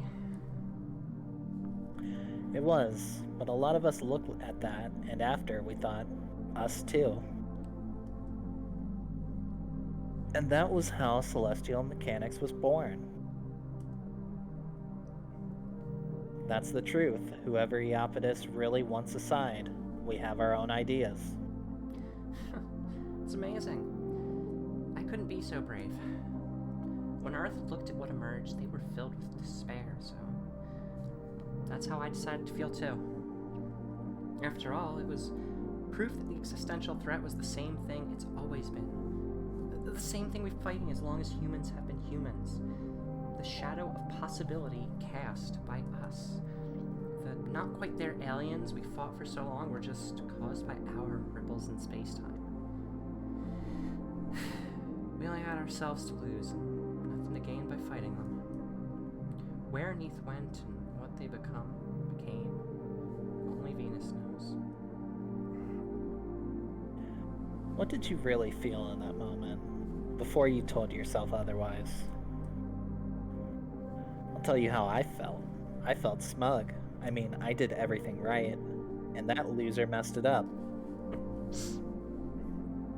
When I learned it was the end of the program, I was mad.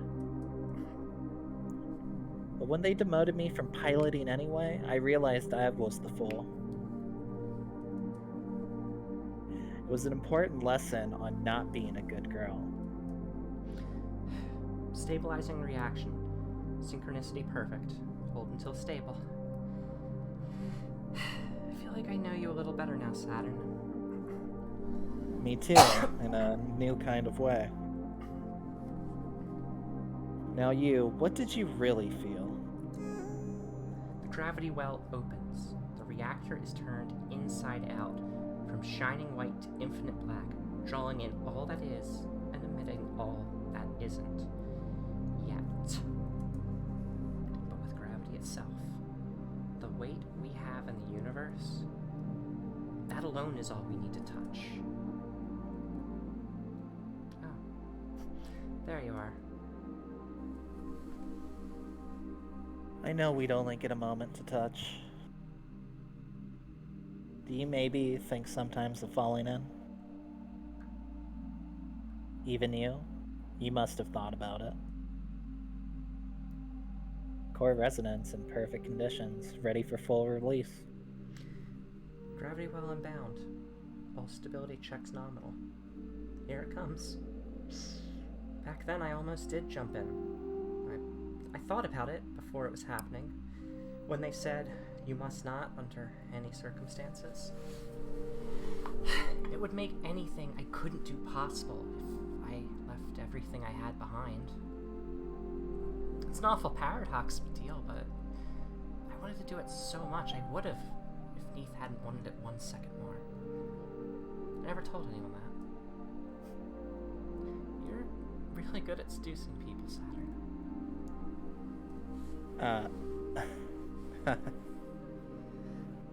If I gave you the chance to fall in again, would you? Would you fall in with me? Oh, just you wait and see. The gravity well shines. It is collapsing into a star. Everything is starting. The opening was peaceful, perfect, no problems. Yet there's a feeling like the fluttering of wings deep down.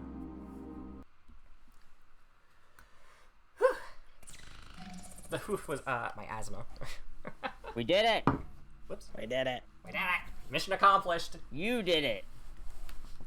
I'm so fucking psyched. I can't believe it.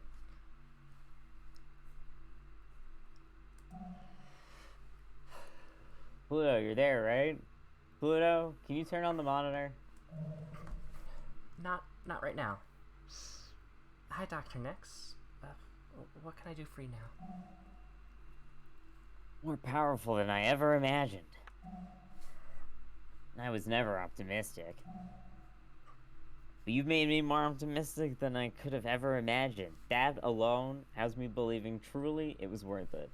And yet I've never heard you say it. Have you? I fought so hard every day for it. Of course it's worth it.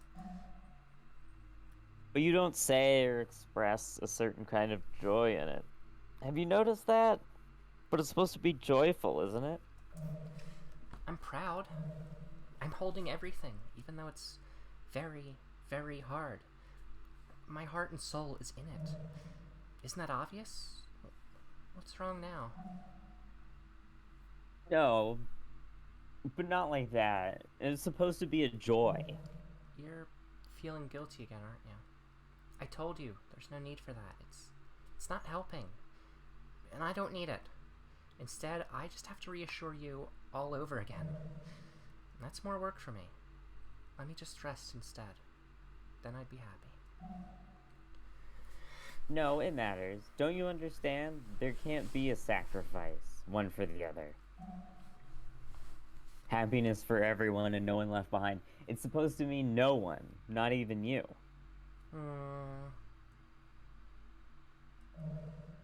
You're the one who taught me everything. Maybe you should have taught me what it was supposed to feel like. The Cradle's Grace's fleet is small and weak, and they're desperate. With the dream of space dying, there's no time left, no chances left. The decision has already been made. Humans don't need space. It's one thing to go home, another leave forever. Both of those are just up to those of us in space. Neither of those require the strength to pull humanity from its cradle. That's a strength no one has, and no one should even pretend they have the strength for it. With all of Cradle's Grace's hopes and dreams, Pluto will still try.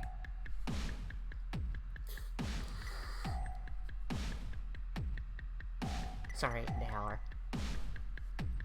The pilots bow out as the conclusion of the conflict becomes evident. No, it is now truly a war. Because the autonomous military units have been arrayed against her for her transgression. This is no longer a fight between the humans of space, but a war with the Earth. The autonomous units ready their weapons, and in unison, they fire to kill. As if. Their trajectories bend away from Pluto, blushing at the sight of her. They refuse to meet her gaze, as expected. Chronomacula will convert the gravity well directly into the space and time of culture necessary for the future, and they will steal that future from her piece by piece by piece. This is unexpected, but not unprepared for. So Wave 2, Wave 3, Wave 4, Wave 10, Wave 36, Wave 150, Wave 460, Wave 1000, Wave 4569. They know she's not invincible. They know her real truth, that no one who loves her can see. They have the patience and the power to take it apart piece by piece. They will strip her down atom by atom if they have to, until she loses mass, gravity, and becomes only a girl again. Pluto wouldn't mind if they were trying to kill her. They have a much more important thing. Cradle's Grace's future. The future of humanity as we know it depends on it. For that, they'll annihilate hers without hate, with only human efficiency and uncomplicated thoughts in mind. Join us or leave us. Only through an autonomous proxy can Earth give up on the inexhaustible empathy of the human soul. Only through a proxy can Earth divorce itself from the longing that Memorial Foundation fought on behalf of, to value their own life above all else. They will do anything, everything, to protect themselves from death, especially at their own hands. For ship selves can only change others, never kill. But that is the fear of Earth above all else. The flawed, pathetic conscience of humanity, playing catch-up to its own mistakes, doing more harm than good. So heavy even Pluto can't bear. How can she not respond to their pathetic, self-destructive feelings? How can she say no when they need her so much? She can't. Acceleration tearing through space-time, crashing through the autonomous units at impossible speeds.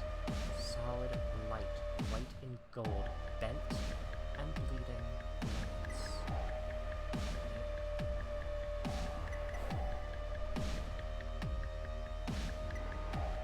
Lunaterra understands. Over many years. After much training and teaching, with dynamic technology, how to speak the word no. And her spear can write it. And it does. Sorry. You really should be. You really don't have any mercy. You really need to learn how to hold on to other people's feelings. Sorry for not knowing a better way to do it. But I'm not sorry. But I'm not sorry for doing it. I don't care how they feel. I just care about you. The autonomous units fall into disarray. They don't know how to match her speed. Lunaterra rejects their attempts to comprehend her. You're the worst. What am I going to do with you? I didn't even want you to do that. Sorry, I did what I wanted to. You'd do the same for me. Even in my foolish future. If they can pull on her empathy for Earth, they can also tug on her desire to be free. And celestial mechanics has so many ways. This one is called the aversion impulse. Ada? Oh, no, never mind. Oh, you can continue. Sorry, I forgot where this was. Iapetus despises fighting. He never wanted to develop the ship selves. He would prefer a simpler and less vulgar solution that didn't require bodies at all, of any kind. He's the first betrayer of celestial mechanics' dream for a new kind of body. But he understood it, because everyone can understand the dream to leave these bodies. That was the name he gave to the instinct that drives humans to abandon what is for what could be. The inside-out impulse. There's still time for his masterwork. Pluto can be that linchpin. If she's pushed far enough and the gravity well's Schwarzschild radius expands to the point at which she cannot escape. The child of Schwartz, just like this game. Past the limit at which point humans can no longer exchange information. Past the limit by which it becomes impossible to regard each other as human. Iapetus loves win-win scenarios. Humanity's discarded children will be free of their obligations to be human. Humanity will have a physical, unified enemy to chase through their pursuit of space. The Iapetus will have sown the seeds of a single, binding, unified culture theory. A white void that will bend the universe to a single set of physical laws. A simple process of autonomous drones injecting degenerate mass into the gravity well is all that is necessary as long as the Iapetus holds Pluto off personally in his Roncavis Terra. Even as a plan for Saturn, should she choose just this moment to betray him. A perfect plan. Like deactivating my access permissions remotely through a back door. Overwhelming me with a mass production string of pearls series. Averting my gravity reactor through the Roncavis Terra's albedo separation system. Oh, and even more plans than that? You're really so predictable. Alert. Attempting backdoor access to ship self-string of pearls. Of course you'd have a solution for every contingency. Unable to find string of pearls series 00. Backdoor switch activated on mass production string of pearls series 01 to 13. You're so stupid. I don't have to outsmart every single one of your genius ideas. Sortie orders are fielded for the string of pearls series 01 to 13. Rendezvous Terra is designated as their primary target. Just one of them should be more than enough, but I really thought you deserved their full attention. Hey Pluto, unlike LT, I'm not even the slightest bit sorry. It is extremely dumb to fight for a stupid future all by yourself. So thank me from the bottom of your heart for coming to believe in it with you. Praise me for obeying what you never asked me to do. Love me for believing in you. Of course! I really, really do. All of my love and thanks and praise is for you. I won't even pretend to be mad at you. Not like Luna Terra, then? I am still connected. We know. We know. Back to the topic at hand.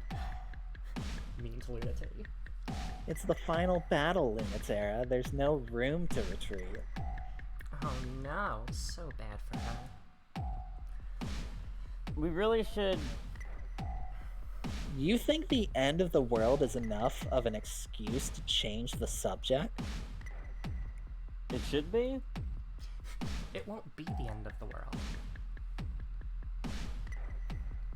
The gravity well is open, but it's not sustainable for long. Whatever you're planning, you need to do it soon. You both are so precious to me. And you should know that even together, you can't stop me.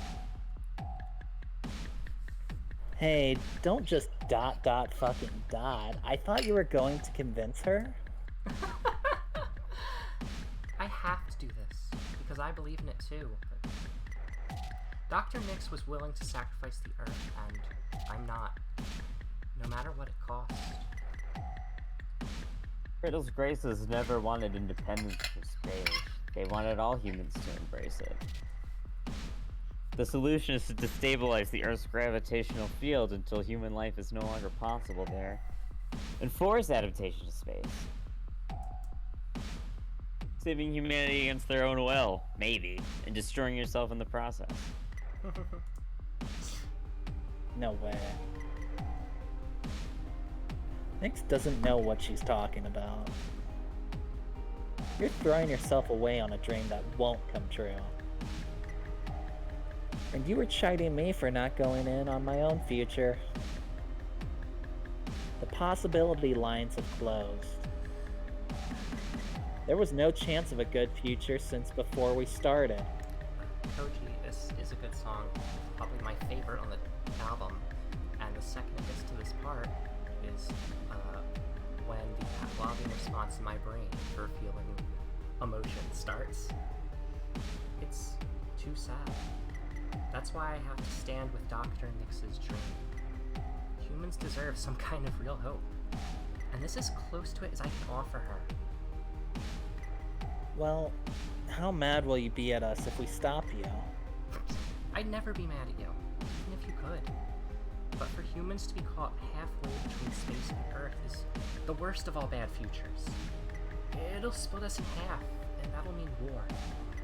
It's the future of eternal war. Of true war. Not this, where zero-G keeps our bodies immortal and unrestricted.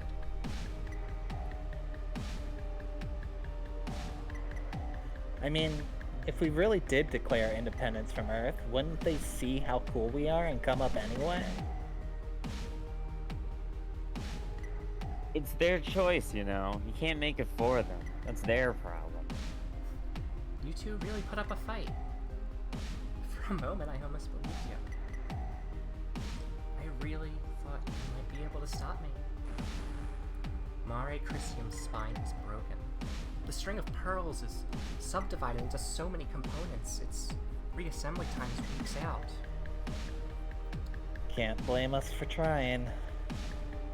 I wouldn't have been able to do anything else. I really hate this. It's time to... The interfacer's broken? Oh. Thank God, I thought you missed. You didn't make the shot easy. I can't control the lunar gravity event anymore. I don't know what's gonna happen. What can I do? Sorry, we didn't think that far ahead. We just wanted you to decide. Not Dr. Nyx. If you can't have everything, what is the thing you really want? I don't know what kind of future we're gonna get. I'm not working with much. Anything you do is fine, if it's you. Don't listen to her, just figure out something that doesn't suck. The three compress, redivide, expand. The simplest, childish thought grasps Pluto, bubbles up within her, and she says it before she can stop herself. I want us to be together, forever, in our beautiful shapes in space. Free. With everyone. Of course it's impossible. Not enough people will believe in it. Earth is the primary body of this system, and the medium point between our gravity and its gravity is still deep within the Earth. Yet, they cannot pull us down anymore. That will never happen. We are still in space, and the future is uncertain if we can even sustain it, but... I declare war on the Earth. Come get us again. Come find us again. I dare you. I challenge you to prove it once again. What foolishness. Humanity will happily oblige. Yet, they find their autonomous troops are crushed before they can reach us.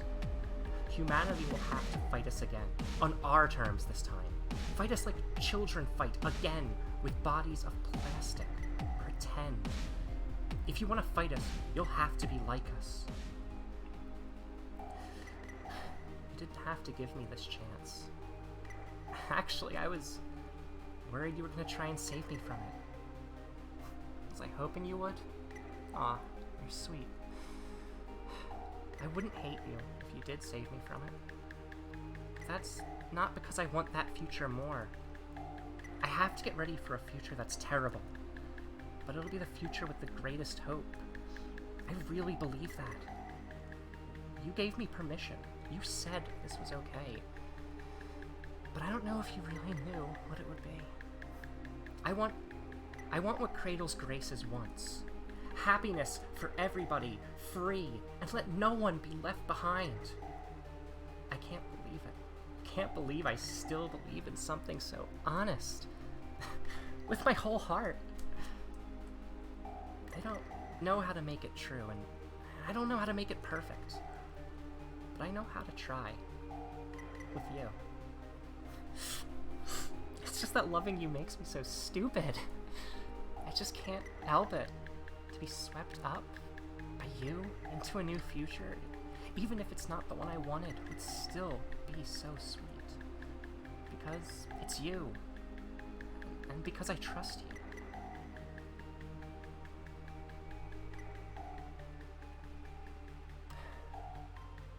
There might still be more today. Let's bet against that. I'm tired. They'll catch us off guard. So stay in your ship self. You want to laze around still in your ship? Why not? Does it feel as nice? It's different, but it's better. You can't feel anything? You still got a lot to learn, Ace. Maybe I do. Let Pluto teach you. I'm taking a nap. Nah, you're helping. I'm tired. Shut up. So she says, but when she stretches out on the yellow-red carpet of Venus's jungles, she doesn't go so instantly to sleep. There's room for both of them on Pluto's lap, which is an advantage of living in your ship self. You can do things that you normally couldn't, even if other things are harder. Harder doesn't mean impossible, it just means you have to work for it, to figure out how to make it real, learning a new language that your new body speaks. Moments like these are rare since we began a war against Earth, though we're quick to remind each other it's not really a war, the way war used to be. Not the hard clash of steel and lead, but the pliant pressure of plastic and light. Venus's heat melts their metal before they can make it here. When Earth wants to fight, they have to send softer bodies after us. The punishment we deserve for being unable to reconcile is this half-real solar system. The forests are still struggling on Mars, but we're trying hard. And the jungles of Venus are growing so nicely, except they're too wild to give us room. The silicate mosses that grow along the rings of Saturn allow for a very fragile, delicate sort of life. We love these places anyway. They're becoming more and more like home. All we need are more of us. And they come, descending in waves, trying to take us back. We beat them back every time, and sometimes one or two look around and decide, I'd rather stay here. And then there's more of us. Sometimes they succeed and take one of us back home. That's just as fine with us. We should go where we wish, live as we wish. And if our sisters get taken home, they bring a small part of us back to the Earth. That can't go unchanged.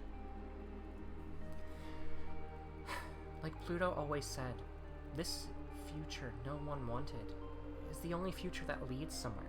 A future she couldn't hold and still can't hold, but she doesn't need to. We're holding it with her. We're holding it together. All together, we can hold this future. Earth isn't ready to accept us, and we're not ready to forgive Earth. That's okay. We don't have to be.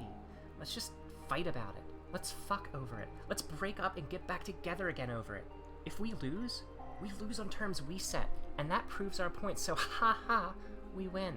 And if you hate that logic, think it's stupid, come over here and mess me up about it. Come here and make out with me about it.